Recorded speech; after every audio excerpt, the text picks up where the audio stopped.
Hi there, this is Freddy Schenfeld from Pulsor Sounds. I want to show you our new Kontakt library, Pulsor 1. And if the name sounds familiar, it's because it's based on our Zebra sound set Pulsor. So let me show you the instrument. So we have two different Kontakt instruments that you can load. The first one contains all the different loops, which is kind of the main feature.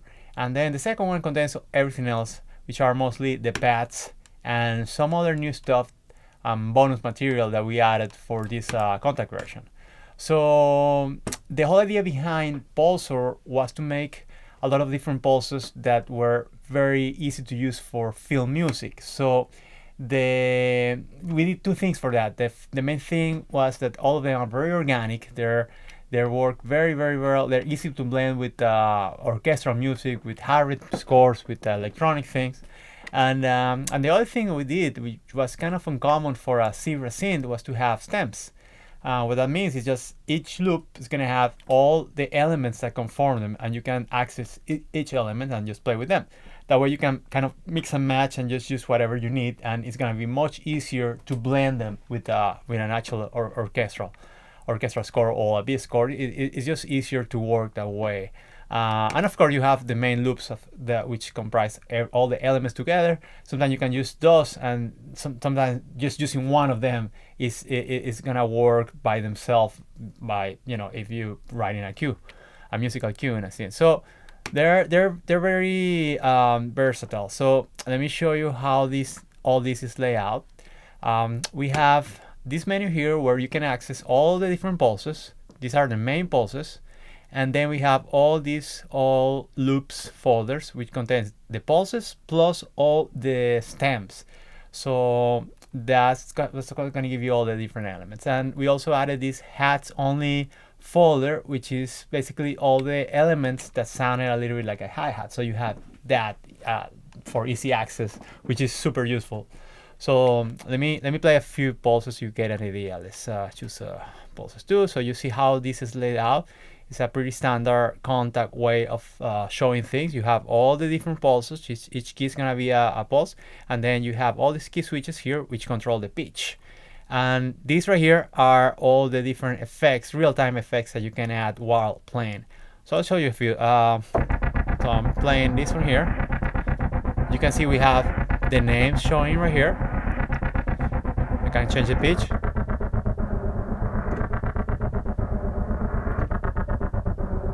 And obviously, this is synced to tempo. And then you have the different effects right here.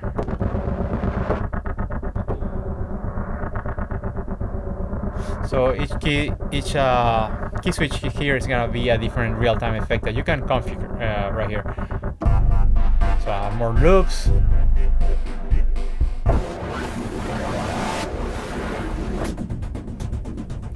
So that way you can access all the main loops. I'll show you a few more later on. Then if we go to the actual loops with the elements, let's choose this one here. So this is Industrial Pulse Factory. So if I click the next key, it's just Industrial Factory stem A.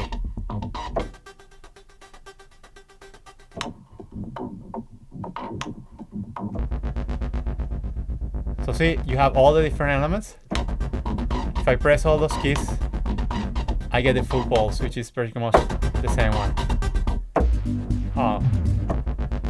And something very interesting is that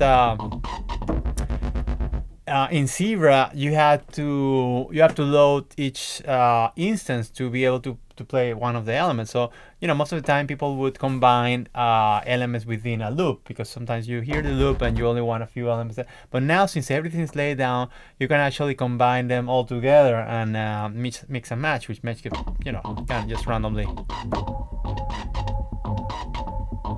And I have something totally new. And they're gonna work together most of the time, so it's very useful to do new stuff. What else we have here? And then let me talk a little bit about the features of the actual Kontakt programming.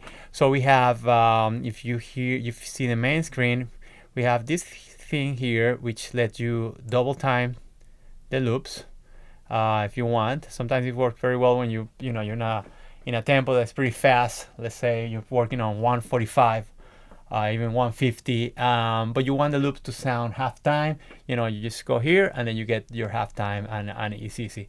At the same time, we have this here, which is super useful, which is pretty much just the way that you want the loop to be played. You can play them on reverse. So if I play this, that's a regular loop, or I can just reverse it. So all of them are sample in reverse as well. So they sound pretty good either way. So that kind of almost double all the loops that you have access, because sometimes they sound pretty different. Then you have this big thing here, which is pretty much an enhancer of sound. If you click it, you're gonna get this meter here, and you can really make it sound much bigger. So it's like a macro control that is giving you compression, some distortion, some reverb. So it's when you want a little bit more power quicker. They have standard stuff, panning, the volume, and then we have our menus here. So we have effects. Everything is laid out in a very minimalistic way, but you have a lot of stuff that you can access. So we have filter,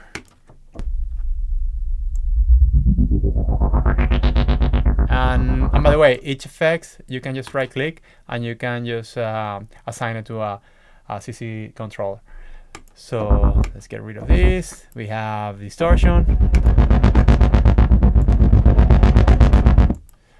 we have delays, we have reverb, lo-fi, EQ, convolution. We have this LFO volume, which is kind of almost like a gator.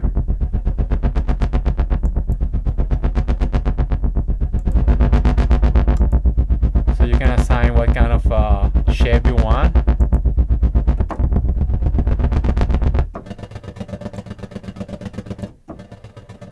And then you have something similar, which is a LFO pan.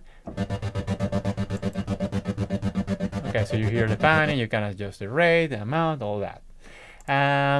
What else? We have this envelope controller here, which is gonna work mostly for the pads. That's you can control the tag, you can control the release, so that's also very useful. And that's it. Let me show you a little bit of the second instrument here. So like I say, this is mostly pads. Let me show you a few of them. Okay, this big poly pad.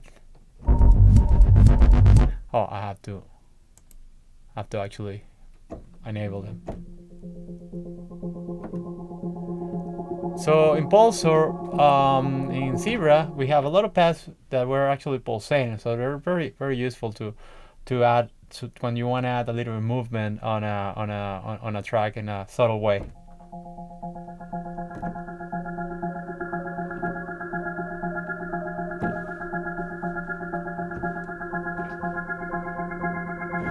So that's one. I mean, we have so many.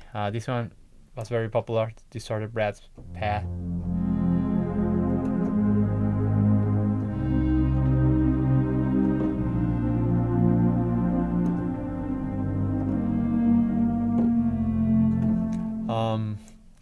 What else? We have this one I like a lot, the glass atmospheric pad, super useful with orchestras.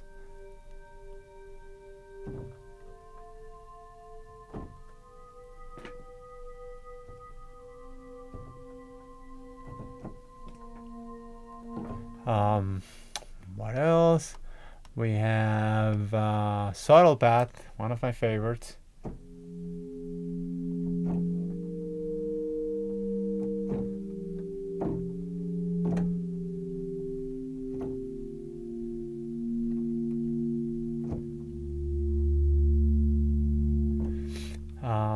And then we have some new stuff, which are actually what we call polyphonic pulses, which are just the pulses, but in a way that you can play them, so they tend to sound almost like a pad with a pulse. So, for instance, pulsing pad.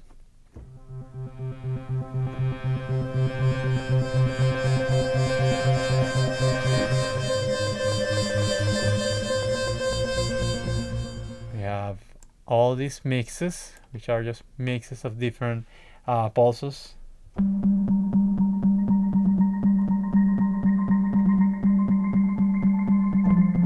Obviously they are synced to click.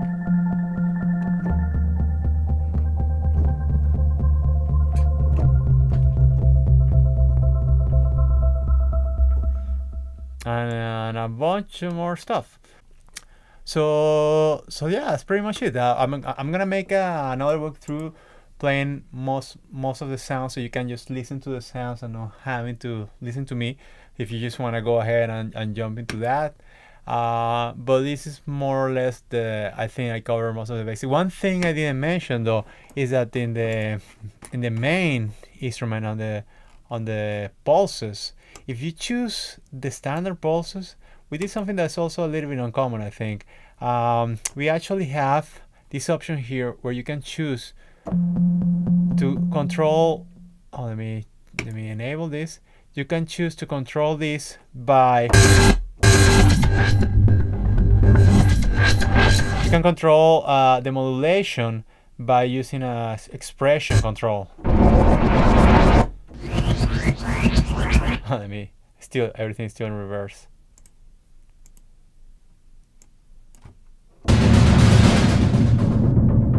So right now you're not really hearing the filter from Kontakt. You're actually hearing the filter from Zebra because we sample both layers, one without the filter, one with the filter. So that way you cannot get the flavor that you were able to get with using Zebra filters. And sometimes all other different effects also that are gonna be affected by the expression.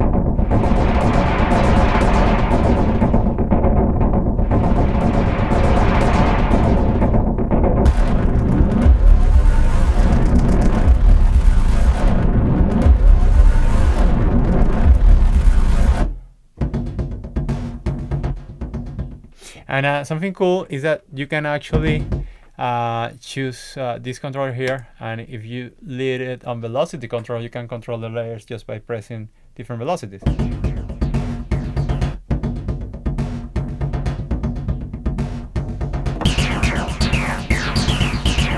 So you get a different pulse, basically sounded like that. So that's it. I hope you like it. I hope you try it out, and let us know if you have any comments. Thank you.